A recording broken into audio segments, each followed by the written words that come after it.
দেখো 13 আর 1 বইটা খোলো একটু। কি বলা আছে? একটা সমীকরণ দেওয়া আছে, এর মূল দ্বয়ের পার্থক্য 1, মানে একটা মূল যা হবে আর একটা মূল তার চেয়ে 1 বেশি বা কম হবে। দেখাও যে এই শর্তটা সত্য। একটা শর্ত দেওয়া আছে। তো প্রথমেই যে সমীকরণটি দেওয়া আছে আমরা একটু লিখে নিচ্ছি। লিখো প্রদত্ত সমীকরণ।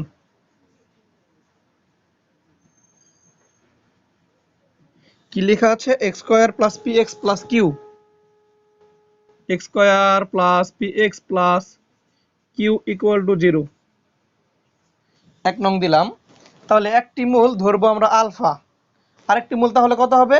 আলফা মাইনাস 1 অথবা আলফা প্লাস 1। ঠিক আছে, লিখো। ধরি 1 নং এর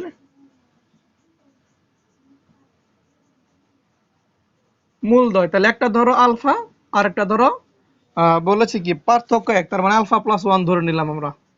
এই দুটোর পার্থক্য দেখো 1। এখন আমরা এটা প্রমাণ করব। তো প্রমাণের জন্য যখনই মূল দুইটা তুমি লিখবা সবসময় মনে রাখবা এরকম অঙ্কের ক্ষেত্রে মূল দ্বয়ের যোগফল নেব, মূল দ্বয়ের গুণফল নেব, তাহলে হয়ে যাবে। লিখো এখন মূল দ্বয়ের যোগফল, তার মানে আলফা প্লাস 1। ঠিক আছে, মূল দ্বয়ের যোগফল হবে মাইনাস পি বাই কিউ, মানে পি বাই এ, তার মানে মাইনাস পি। বুঝেছ? এখান থেকে তুমি আলফার মানটা বের করো তো কত হবে। দেখো আলফার মানটা আসবে আমাদের এখানে 2 আলফা ইকুয়াল টু,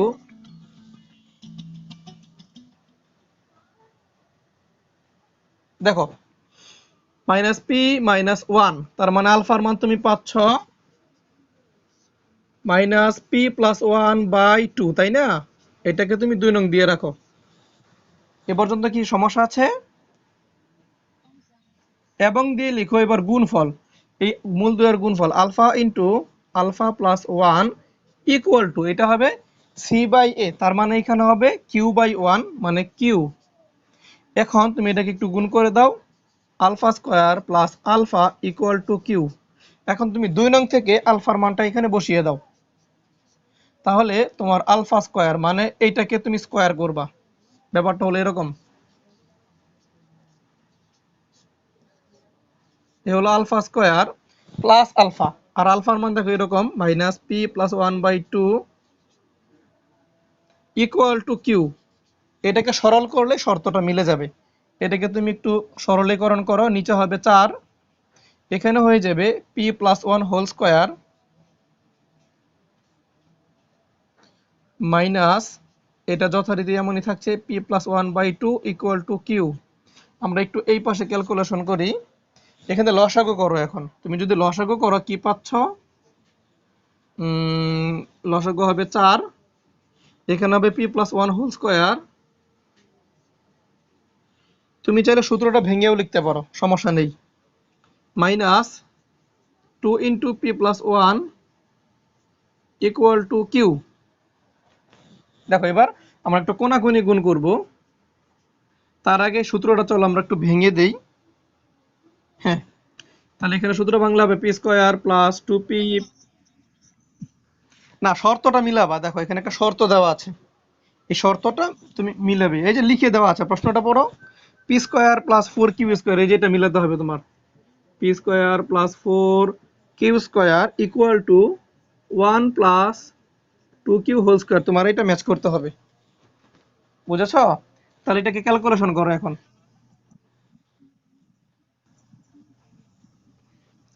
তোলো, আগে তোলো, পরে বুঝতে পারবা। আমি তো এই তুমি সমীকরণগুলি বুঝেছো আমরা কিভাবে লিখেছি, এগুলো তো শুধু ক্যালকুলেশন, এগুলো তুমি নিজেই করতে পারবে। শুধু বোঝার হচ্ছে এই যে জিনিসগুলো, তথ্যগুলো, আর কিছুই না। দেখো লিখলাম এখানে -2p -2 ইকুয়াল টু 4q করলাম। দেখো তো এবার কি থাকে, এই 2p কেটে যাবে, এখানে থাকবে তোমার finally P square -1 equal two 4q। এখন পি স্কোয়ারের মানটা রেখে দাও 4q প্লাস 1, তাই না? দেখো এখন তাহলে তোমার এখানে কি লাগবে একটু লক্ষ্য করো। P square plus 4q square, এখানে এই যে পি স্কোয়ারের সাথে তোমার আছে কত 4q স্কোয়ার, আর এই পাশে আছে 1 প্লাস 2q হোল স্কোয়ার। একটা বিষয় বোঝো, এই যে ডান পাশে যে মানটা আছে এটা আসলে কত a square plus 4q plus 4q square, এটা না? ডান পাশে মানটা কিন্তু আসলে এরকম। তোমার কাছে দেখো অলরেডি 1 প্লাস 4q চলে এসেছে, আর কি দরকার? একটা প্লাস 4q স্কোয়ার দরকার, তাই না?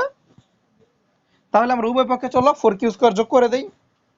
4q স্কোয়ার যোগ করো উভয় পক্ষে, তাহলে তুমি পাবে দেখো P square plus 4q square equal two, এখানে তুমি লিখতে পারো 4q square plus 4q plus 1। দেখো প্রমাণটা হয়ে গেছে, P square plus 4q square এটাকে লেখা যাবে তোমার দেখো 2q প্লাস 1 হোল স্কোয়ার, প্রমাণিত, দেখেছ? বা 1 প্লাস 2q, তুমি যাই বলো, ঠিক আছে?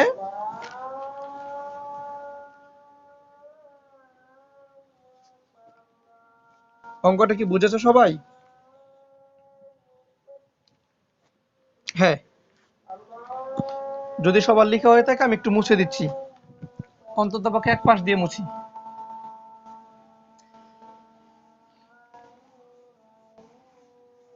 এবার দেখো 13-র 2 নম্বর প্রশ্ন, ঝটপট। 13-র 2-এ বইয়ের দিকে তাকাও, কি বলেছে? একটা সমীকরণ দেওয়া আছে, এর একটি মূল অপরটির দ্বিগুণ, তাহলে একটা যা হবে, একটা যদি 10 হয় আর একটা হবে 20, এরকম। তাহলে প্রথমেই লিখো প্রদত্ত সমীকরণ। 13-র 2 করছি এখন। প্রদত্ত সমীকরণ কি আছে? 2bx স্কয়ার, বইয়ের দিকে তাকাও, plus 2 into a plus b x plus 2 into a plus b x plus 3a equal to 2b। তো পরের লাইনে এটা হলো মূল সমীকরণ, পরের লাইনে তুমি এটাকে এই যে এই পাশে নিয়ে এসে এই পাশে জিরো দিয়ে দাও একবারে, তাহলে তোমার কাজ একটু এগিয়ে যাবে। ডান পাশে জিরো রাখো, ঠিক আছে? তাহলে এবার তুমি একটি মূল আর অপরটির মূলের দ্বিগুণ তুমি ধরে নাও, যে ধরি 1 নং এর মূলদ্বয়,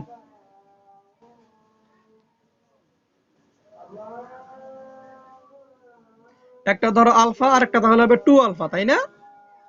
এখন মূল দুইটা যোগ করো, alpha plus 2 alpha equal to minus b by a, তার মানে কত আসবে দেখো, মাইনাস বি হলো 2 into a plus b by a, a কত 2b পেয়েছি। এখন দেখো এখানে কত হবে তোমার 3 আলফা, তুমি 2 2 কেটে দাও, তোমার থাকবে minus a plus b by b, ঠিক আছে? তুমি আলফার মানটা বের করে রাখো, alpha equal to minus a plus b by 3b, এটাকে 2 নং দিয়ে রাখো। এই পর্যন্ত বুঝেছো?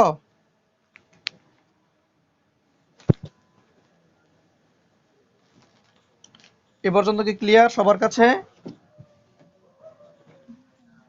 এরপরে আমরা কি করব বুঝতেই পারছো, আবার গুণফল নেব। এই সব অঙ্কের কি কাজ, তোমার আলফার মান বের করে তুমি আবার আলফার মান আরেকটা সমীকরণে বসিয়ে দিলে মিলে যাবে শর্তগুলো। লিখো আবার, এই দুটো গুণ করো, alpha into 2 alpha, alpha into 2 alpha equal to, এটা হবে তোমার সি বাই এ, সি হলো যে অংশটা, তাহলে এখানে তুমি লিখবা 3a minus 2b by 2b। তুমি ক্যালকুলেট করো, দেখো আলফা স্কয়ার তোমার আসছে কত, এখানে 4b, উপরে হবে 3a মাইনাস 2b। এবার 2 নং থেকে আলফার মানটা এখানে সাবমিট করো, তুমি কি পাচ্ছ দেখো, minus a plus b by 3b। তুমি বিস্তারিত করার দরকার নাই, শর্ট করলে কোনো সমস্যা নাই, তুমি এটাকে স্কয়ার করে দিতে পারো একবারে,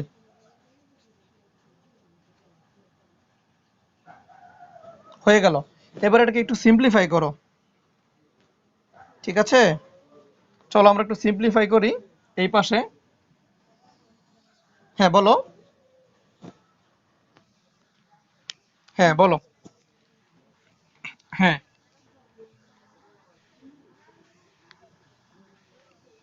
হ্যাঁ হ্যাঁ তুমি দেখো এখানে একটু দেখাই সাইডে, তোমার মূল সমীকরণ কি ছিল, যেটা না স্ট্যান্ডার্ড ফর্ম, এটা হলো স্ট্যান্ডার্ড ফর্ম। এখানে এক্স এর দুইটা মান ছিল, দুইটা মান দেখো, এক্স এর যে দুইটা মান ছিল, ধরো একটা মান আলফা, তাহলে আলফা তোমার কত হবে বোঝো, মাইনাস বি, প্লাস মাইনাস ছিল, তুমি একবার প্লাস নিবে একবার মাইনাস নিবা, বি স্কোয়ার মাইনাস 4ac/2, এটাও মনে করো আলফার মান। আবার ধরো আরেকটা মূল হলো বিটা, তাহলে এখানে ছিল এবার মাইনাস দিবা, minus b minus root over এটা, তাই না? আর যদি একসাথে লিখি আমরা তখন লিখি প্লাস মাইনাস, এখানে প্লাস মাইনাস দেই। এবার তুমি দুইটা যদি যোগ করো, মূল দুটার যোগফল তুমি লক্ষ্য করো, এইটা যোগ এইটা, তাহলে লসাগু কত হবে বলো, এটার সাথে এটা যোগ করো মনে মনে, লসাগু হবে 2a। তোমার থাকবে এখানে দেখো minus b plus root over b square minus 4ac, আবার এখানে আসবে minus b minus root over b square minus 4ac, তাই না? তাহলে এই সংখ্যা কেটে যাবে, তো কি রইলো তোমার কাছে দেখো, মাইনাস 2b/2a, ক্যালকুলেট করে কি পাচ্ছ, মাইনাস b/a, বুঝেছো? তার মানে মূল দুইটার যোগফল হবে এই যে এখানে এক্স এর সহগ বাই এক্স স্কোয়ারের সহগ, সামনে মাইনাস থাকবে। এখান থেকে আমরা তথ্যগুলো বারবার লিখছি। আবার এই দুটো গুণ করলে দেখবা তুমি c/a পাবা, এই দুটো যখন গুণ করবা। ওকে, এবার মান বসাও, দেখো মান তো বসালাম, ক্যালকুলেশন করি। এখানে তুমি a plus B whole square সূত্র করো, নিচে লেখো 9b স্কোয়ার, এই মাইনাসটা প্লাস হয়ে যাবে, মাইনাসটা প্লাস হয়ে যাবে, তাহলে এখানে হলো তোমার a square plus 2ab plus b square, নিচে হবে 9b স্কোয়ার ইকুয়াল টু তোমার এখানে হবে 4b, উপরে থাকবে 3a মাইনাস 2b। ওকে, এবার দেখো আমরা চাইলে একটা বি কমিয়ে লিখতে পারি, তাই না? পরের লাইনে একটা বি কমাই দাও, এটা পরের লাইনে। এবার তুমি কোনাকুনি গুণ করো, দেখো কত আসে, এখানে হবে তোমার 4a square plus 4b square plus 8ab equal to, এখানে হবে তোমার দেখো 3 নং 27, 27ab মাইনাস 18b, সবগুলিকে এক পাশে নিয়ে এসো, 4a square 4b square, 8টা AB, ধরো 27টা এবি থেকে তুমি যদি 8টা এবি কেটে দাও কত থাকবে বলো, তাহলে থাকবে তোমার 19টা এবি, তাই না? এটা থাকবে বি স্কোয়ার, এটা বি স্কোয়ার হবে, ভুল লিখছি, এটা হবে বি স্কোয়ার, 18 বি স্কোয়ার। তাহলে এখানে হবে তোমার মাইনাস 19ab, এখানে হয়ে যাবে প্লাস 18 বি স্কোয়ার। এবার তুমি একটু ক্যালকুলেট করো কত হয় দেখো তো, 18 আর 4 22টা বি স্কোয়ার হয়, 4a স্কোয়ার, হ্যাঁ বলো।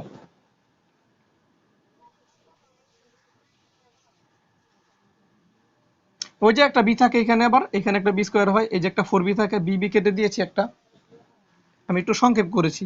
তাহলে 19ab, এখানে হবে তোমার 22 বি স্কোয়ার ইকুয়াল টু 0। এখন দেখো আমরা কেন এরকম করছি, তোমরা প্রশ্ন করো যে পরীক্ষার হলে বুঝবো কিভাবে। এখানে দেখো প্রশ্ন করেছে, দেখো দেখাও যে a ইকুয়াল টু 2b অথবা 4a ইকুয়াল টু 11b। যখন তোমার এরকম অথবা থাকে তখন ভাববা মিডল টার্মের শেষে যে এরকম একটা প্রসেস আসে, দুইটা রাশির গুণফল 0, তাহলে এখানে এরকম একটা মান আমার নিয়ে আসতে হবে, দুইটা রাশির গুণফল ইকুয়াল টু 0, বুঝেছো? তখন হয় এটা 0 নয় ওইটা 0, অথবা দিয়ে একটা সম্পর্ক তৈরি হয়। এই জন্য এটাকে আমরা মিডল টার্মের ফর্মে নিয়ে এসেছি। এখন দেখো 22 আর 4 গুণ করলে কত আসে, 88, 88।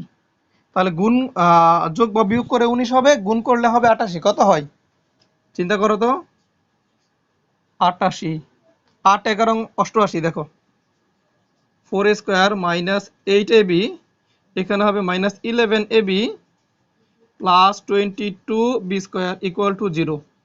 এই দুটা থেকে 4a কমন নাও তুমি, 4a কমন দিলে থাকবে তোমার a মাইনাস 2b, এখান থেকে তোমার মাইনাস 11b কমন নাও, তোমার থাকবে দেখো a minus 2b equal to 0, ঠিক আছে? এবার তুমি আবার যদি common now a minus 2b into থাকবে তোমার 4a minus 11b equal to 0। এবার তুমি লিখবা হয় এইটা 0 অথবা এইটা 0, এটা 0 লিখলে প্রথম শর্ত মিলে যাবে, a ইকুয়াল টু 2b। এটা 0 লিখলে দ্বিতীয় শর্ত মিলবে, 4a ইকুয়াল টু 11b। ঠিক আছে?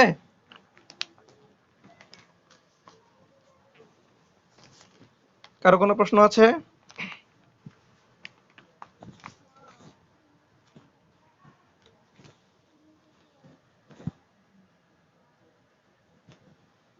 কারো কোনো প্রশ্ন আছে তোমাদের এখানে?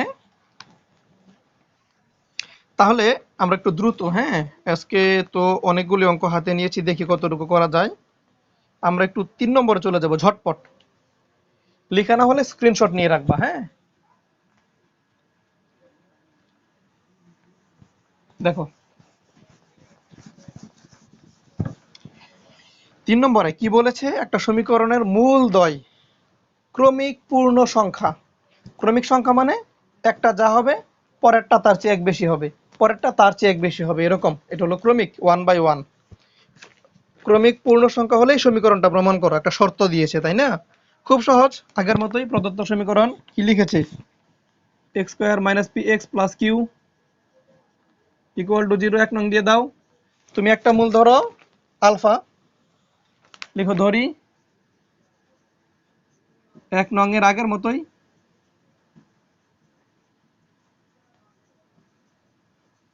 মূলদ্বয় একটা যদি ধরো আলফা, পরেরটা হবে আলফা প্লাস 1, কারণ ক্রমিক পূর্ণ সংখ্যা। ঠিক আছে, লিখলাম। সুতরাং এই দুইটার যোগফল কত হবে, minus P B by a, তার মানে এটা হবে তোমার প্লাস পি। এখান থেকে তুমি লিখতে পারো 2a মানে 2 alpha equal to P minus 1, তার মানে alpha equal to P minus 1/2।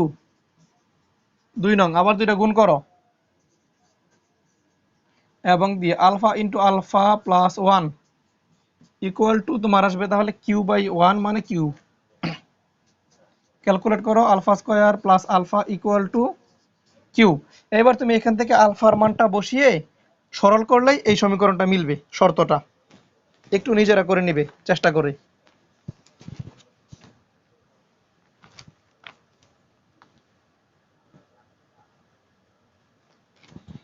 নিজেরা একটু করে নিবে বাকিটা। এখানে 2 নং থেকে আলফার মান বসাবে, পরে সিম্পলিফাই করবে।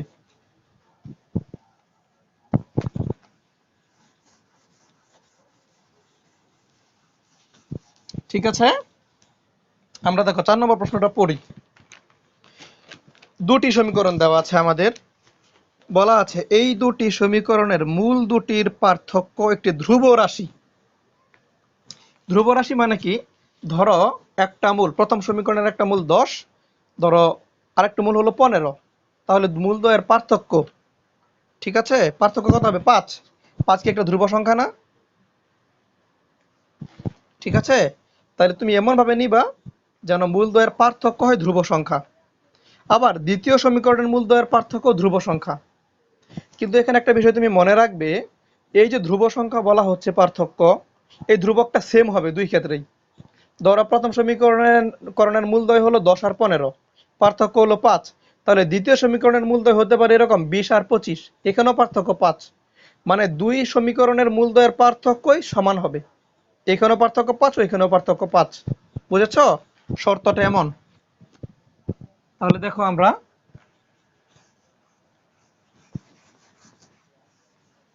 চলে যাচ্ছি কত নম্বর অঙ্কে, 4 নম্বর অঙ্কে।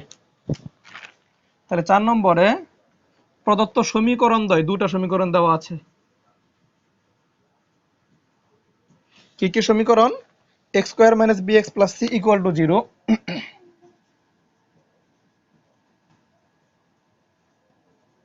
এটাকে দাও 1 নং, আর x square minus c x plus b equal to 0।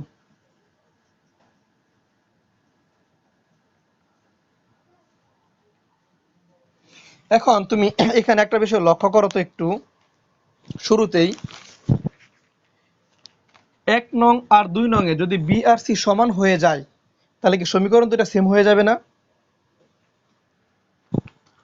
সমীকরণ দুটো দেখো এমন ভাবে গঠন করা আছে, শুধু বি এর জায়গায় সি, সি এর জায়গায় বি দিয়ে দুটো সমীকরণ তৈরি করা আছে। আর সমীকরণ দুটি যে সেম হবে এটা কিন্তু ওরা বলে নাই। তার মানে তুমি মনে রাখবা বি আর সি কিন্তু সমান হতে পারবে না। যদি কোনো কারণে তুমি ক্যালকুলেশনের কোথাও পাও যে বি ইকুয়াল টু সি, ওইটা অ্যাভয়েড করবা। বি ইকুয়াল টু সি হলে দুইটা সমীকরণ সেম হয়ে যাবে। বুঝেছো? তাহলে এই 1 নংয়ের মূল দুটির পার্থক্য হবে কত? একটা নির্দিষ্ট ধ্রুবক। 2 নংয়ের মূলদের পার্থক্য হবে একটা নির্দিষ্ট ধ্রুবক। তাহলে প্রথমে আমরা ধরে নিই, লিখো, ধরি 1 নং এর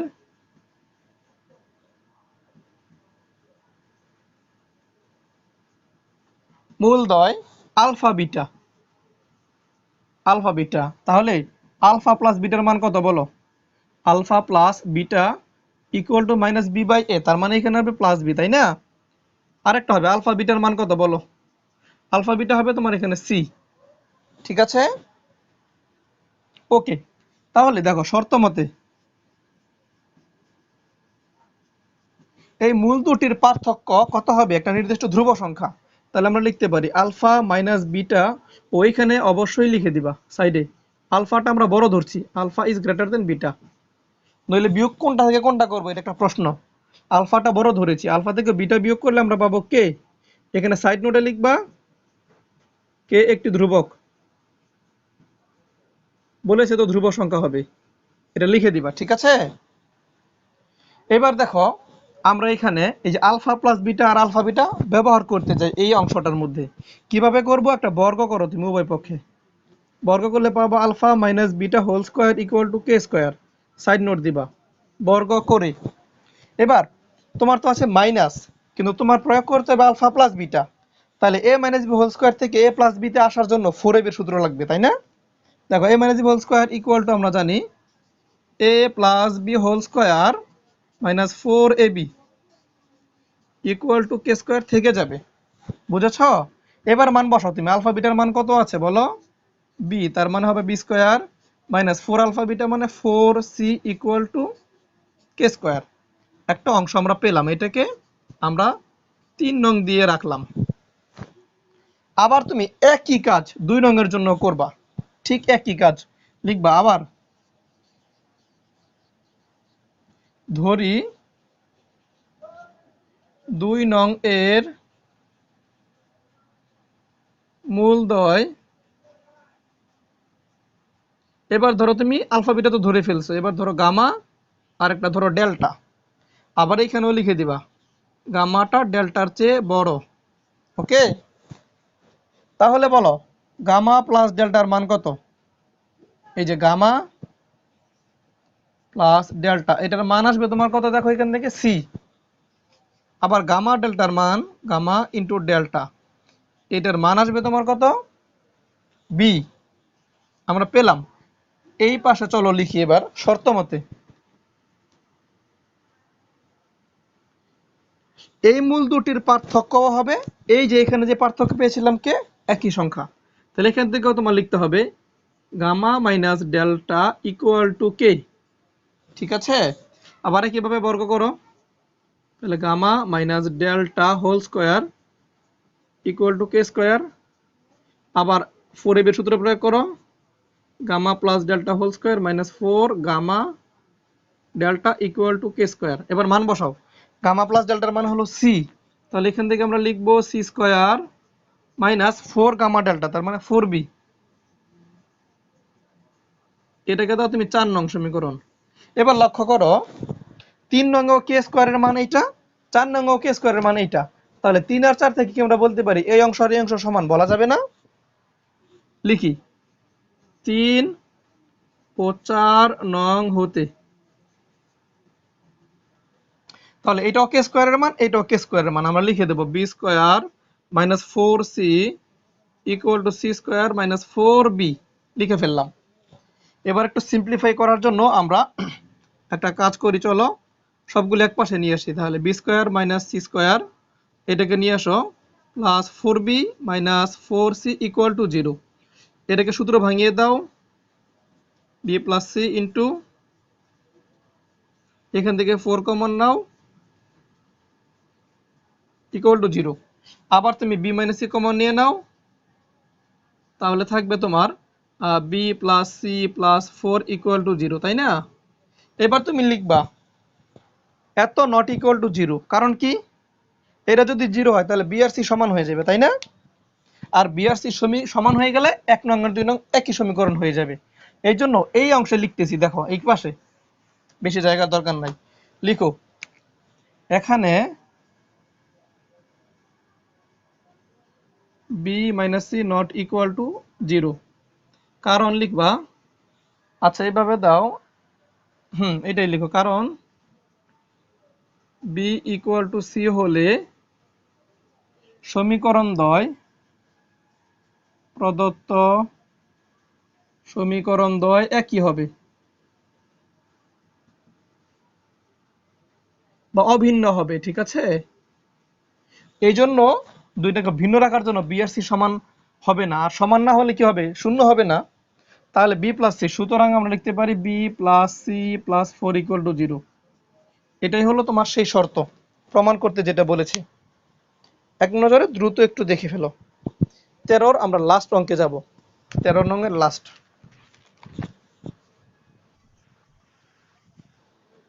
আচ্ছা তোমরা বলো কয়টা পর্যন্ত পড়াবো, তোমরা বলো।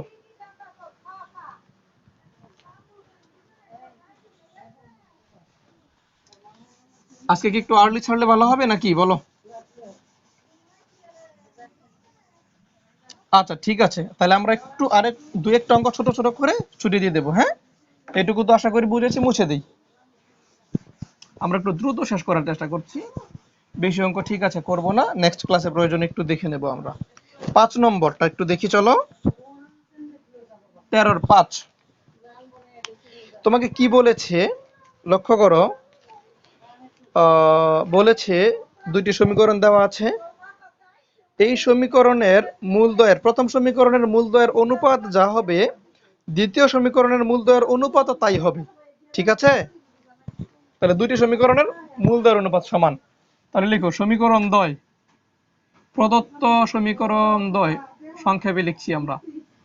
কি কি সমীকরণ দেওয়া আছে, a1x square plus b1x plus c1, a1x square plus b1x plus c1 equal to 0। আর একটা সমীকরণ দেওয়া আছে a2x square plus b2x plus c2 equal to 0। এখন তুমি ধরো আগের মতোই এক নং এর দুটি মূল ধরি, এক নং এর দুটি মূল বা মূলদ্বয়, এক কথায় লিখো মূলদ্বয় আলফা বিটা। তাহলে আলফা প্লাস বিটার মান বের করো, মাইনাস b1 বাই a1। আবার আলফা বিটার মান বের করো, আলফা বিটা কত হবে দেখো, আলফা বিটা হবে c1 বাই a1, ঠিক আছে। লিখো আবার ধরি 2 নং এর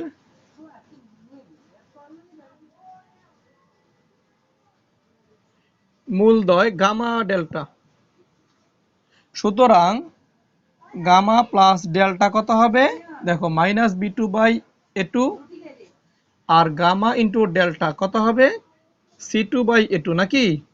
এগুলো আমরা খুব সহজ, এখানে কোনো কিছুই করিনি, আমরা শুধু ধরে রেখেছি। এবার দেখো তোমাকে শর্তটা লক্ষ্য করো, বলেছে এক নংয়ের মূল দুইটার যদি অনুপাত নাও তুমি যা পাবে 2 নংয়ের মূল দুইটার অনুপাত নিল তাই পাবে, তাই না? তাহলে এক নংয়ের মূল দুইটার অনুপাত কত হবে, আলফা ভাগ বিটা, ভাগ মানে অনুপাত। তাহলে আমরা লিখতে পারি শর্ত মতে alpha by beta equal to gamma by delta. এটাকে লিখতে পারি প্রথম সমীকরণের মূলদ্বয়ের অনুপাত যা হবে দ্বিতীয় সমীকরণের মূলদ্বয়ের অনুপাত তাই হবে। এখন একটা বিষয় লক্ষ্য করো, এখানে আমরা কি প্রয়োগ করব, এই যে মানগুলো alpha plus beta alpha beta, gamma plus delta gamma delta, এই মানগুলো আমরা প্রয়োগ করব। তাহলে আলফা আর বিটা যদি যোগ করতে হয়, একটা অনুপাতের ধর্ম শিখো, দেখো সমানুপাত, দেখো দুইটি অনুপাত যখন সমান হয়, একাধিক অনুপাত সমান হয়ে গেলে তাকে আমরা কি বলি, সম অনুপাত মানে সমানুপাত। ধরো a by B equal to C by D, দুটি অনুপাত যদি সমান হয় তো এটাকে তুমি এইভাবে লিখতে পারো, আর ডেল্টা আসছে বলে gamma delta. Physics is one kind of mathematics, মনে রাখবা। তাহলে দেখো এই এই যে সমানুপাত, এটার একটা বৈশিষ্ট্য আছে, তোমরা এটা মনে হয় 9 10-এ শিখেছো, উপরের গুলো যোগ করা যায় নিচের গুলো যোগ করা যায়, মনে আছে? এটাকে কিন্তু এইভাবে লেখা যায়, ঠিক আছে। অনুপাত সমানুপাতের যে অধ্যায় ছিল 11 সেখানেই প্রপার্টিটা আছে, এটা মনে রাখো। এখন দুটি অনুপাত সমান হলে এইভাবে লেখা যাবে। ওকে, এখন তুমি তাকাও একটু। হ্যাঁ বলো। হ্যাঁ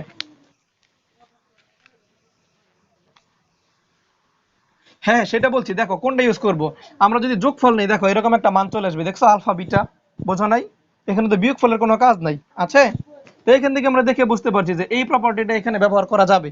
আমি আগেই বলেছি আমরা এই চারটা মান ব্যবহার করতে চাই, নইলে এগুলো বের করে লাভ কি আমাদের? দেখো, বলো। না, এটা তো হলো সমানুপাত না, এটা তো হলো কি বলে, ক্রমিক সমানুপাতি। B square equal to AC হলে এখানে কিন্তু ক্রমিক সমানুপাতি বোঝা যাচ্ছে না, শুধু সমানুপাত, ক্রমিক বোঝা যাচ্ছে না, বুঝেছো? এখান থেকে আসবে। কিন্তু বললাম, তুমি যে বললা B square equal to AC, ওইটা কখন সত্য? যখন তিনটা সংখ্যা ক্রমিক সমানুপাতি হয়। আর এখানে তো ক্রমিক সমানুপাতি হওয়ার কোনো বিষয়ই নাই, তিনটা তো মান না, চারটা মান। ওইখানে ছিল A B C, P square equal to AC. তো এখানে তো তোমার ক্রমিক সমানুপাতি, তো এটা তো ক্রমিক সমানুপাতি না, চারটা মান এ বি সি ডি এরকম, তাই না? মনে রাখবা এইরকম হলে এইরকমেরই একটা প্রপার্টি আছে, আবার বিয়োগও করা যায় এগুলা। তাহলে দেখো, এখন এখানে একটা বিষয় আছে, তুমি যদি এবারে তুমি এই প্রপার্টিটা প্রয়োগ করো, তোমার কি হবে? Alpha plus gamma beta plus delta, তাই না? যদি এটা প্রয়োগ করি আমরা সরাসরি, তো আলফা প্লাস গামার কোনো মানও নাই, বিটা প্লাস ডেল্টারও কোনো মান নাই। তাহলে আমরা কি করব? আমরা একটা বুদ্ধি খাটিয়ে এটাকে এরকম করে নেব। এই দেখো, বিটা আর গামা একান্তকরণ করে নেব। দেখো, আলফার নিচে দিয়ে দিলাম আমরা কি, দেখো, দাঁড়াও, আলফার নিচে দিয়ে দেবো আমরা একান্তকরণ, একান্তকরণ, গুণ না, কোনাগুনি গুণ করে কোনো লাভ হবে না। তুমি দেখো আলফা ডেল্টা কোনো কাজ হবে? কোনো কাজ হবে না। বিটা বাই, না তুমি যদি যোজন করো এই বিটা আর ডেল্টার তুমি মান কোত্থেকে পাবে পরে? যোজন করলে, বোঝো নাই? তুমি যোজন করলা, উপরে না আলফা বিটা পাইলা, গামা ডেল্টা পাইলা, ব্যবহার করলা, কিন্তু এইগুলোর মান তুমি কোত্থেকে নিয়ে আসবে পরে? আরেক মুশকিল। এই জন্য দেখো এটাকে একটু কোনাকুনি মানে একান্তকরণ বলে এটাকে সরিয়ে দিলাম। এইবার তুমি এই সমানুপাতে এই প্রপার্টিটা প্রয়োগ করো, এটা প্রয়োগ করো, প্রয়োগ করলে দেখো আমরা কি পাই। আলফা প্লাস বিটা, এটা লিখবা প্রথমে alpha by gamma equal to beta by delta equal to, এইভাবে লিখবো তুমি। এবার আলফা প্লাস বিটা, এইখানে দেখো এটা এটা ডেল্টা হবে, গামা প্লাস ডেল্টা হয়েছে, মিলে গেল। ওকে, এবার একটা বিষয় তুমি ভালো করে মনোযোগ দাও। দেখো, এইটার মানও সমান এইটা, আবার এইটার সমান ওইটা। ঠিক আছে, আমি একটু দুই ভাবে দেখাই। এইটার এটা সমান, আবার এইটা এটা কিন্তু সমান। তাহলে আমরা ধরো গুণ করব, এই দুইটা অনুপাত গুণ করতে চাই। গুণ করলে কি হবে? এই যে দেখো তুমি এটা পাবা আলফা বিটা, নিচে হবে গামা ডেল্টা, ঠিক আছে?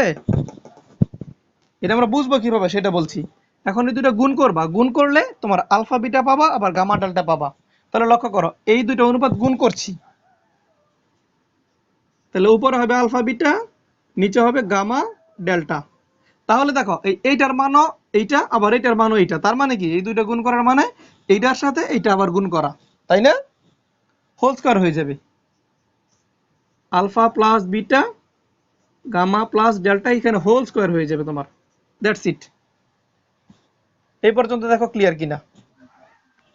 দেখো, এইটুকু বুঝেছো এই পর্যন্ত? ঠিক আছে, তাহলে দেখো আমরা এখন কৌশলটাকে এই দুটো গুণ করব, মানে আলফা বাই ডেল্টার সাথে বিটা বাই, মানে আলফা বাই গামার সাথে বিটা বাই ডেল্টা গুণ করব, করলে এই মানটা পাবো। এখন দেখো, তাহলে এইটার সাথে এটা গুণ করার মানে কি? এইটার মানও এইটা, আবার এইটার মানও এইটা, তার মানে এই মানটার সাথে এই মানই গুণ করা। এটা বোঝায় না? বুঝেছো? কারণ এইটার সাথে এটা গুণ করার অর্থ হচ্ছে এই মানের সাথে আবার এই মান গুণ করা, কারণ এটার সমান ওইটা, এটার সমান ওইটা। এবার তুমি শুধু কাজ করো, আর কিচ্ছু বাকি নাই। এই আলফাবেটের মান আছে c1/a1, দেখো খুব সহজে c1/a1, নিচে হবে দেখো c2/a2, c2/a2। এখানে দেখো তোমার আলফা প্লাস বিটার মান কত? -b1/a1, -b1/a1, আর এখানে হবে -b2/a2। এটাকে সিম্পলিফাই করলেই তোমার অ্যান্সার চলে আসবে। মাইনাস মাইনাস কাইটা দাও, এটাকে সিম্পলিফাই করো, দেখো কি আসে তোমার c1/a1। এটাকে উল্টাই দিলে কত হবে? এখানে a2, আর নিচে কত হবে একটু বলো তো? C2, তাই না? ইকুয়াল টু, এটাকে যদি তুমি গুণ করে উল্টাই দাও তোমার হবে B1 স্কয়ার, এখানে হবে A1 স্কয়ার। তুমি যদি এটাকে উল্টায় লেখো তাহলে এখানে তুমি পাবা A2 স্কয়ার, এখানে পাবা তুমি B2 স্কয়ার। দেখো তো হিসাবটা বুঝেছো কিনা?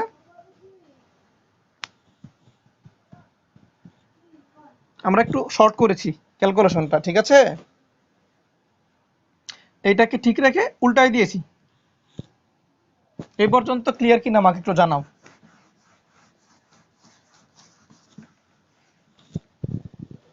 সমস্যা আছে কারো?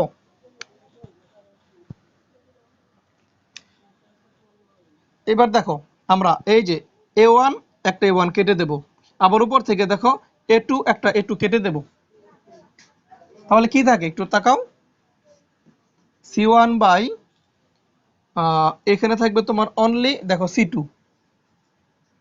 ইকুয়াল টু, উপরে থাকবে একটা A2 কেটে যাবে A2 B1 স্কয়ার, আর নিচে থাকবে তোমার A1 B2 স্কয়ার A1। এইটা কিন্তু প্রায় কাছাকাছি চলে এসেছি, তোমার একটা মান বাকি। তুমি প্রশ্নের দিকে তাকাও, কি প্রমাণ করবা? B1 square by B2 square, B1 square by B2 square. তাহলে এই B1 আর B2 কে তুমি প্রথমে এটাকে একটু ফ্রি করে ফেলো, এই যে B2 স্কয়ারকে ফ্রি করার জন্য আমরা মনে করো A1 দিয়ে গুণ করলাম। একটু বোঝো, বা তুমি একবারও করতে পারো। A1 দিয়ে গুণ করো, A1 C1। আবার তুমি এই B2 স্কয়ারকে ফ্রি করার জন্য A2 দ্বারা ভাগ করো উভয় পক্ষরে, তাহলে হবে দেখো তোমার A2 C2 equal to B1 square by B2 square. তোমাকে এইটাও চাইতে পারে প্রশ্নে, কিন্তু প্রশ্নে এরকম না চেয়ে ওরা কাজ করেছে কি দেখো, এরকম চেয়েছে ওরা। এই দুইটাকে তুমি একান্তকরণ করো, এই দুইটাকে, তাহলে তোমার হবে এখানে B2 square by A2 C2 equal two, এখানে হয়ে যাবে তোমার B1 square by A1 C1। এইটাই প্রমাণিত।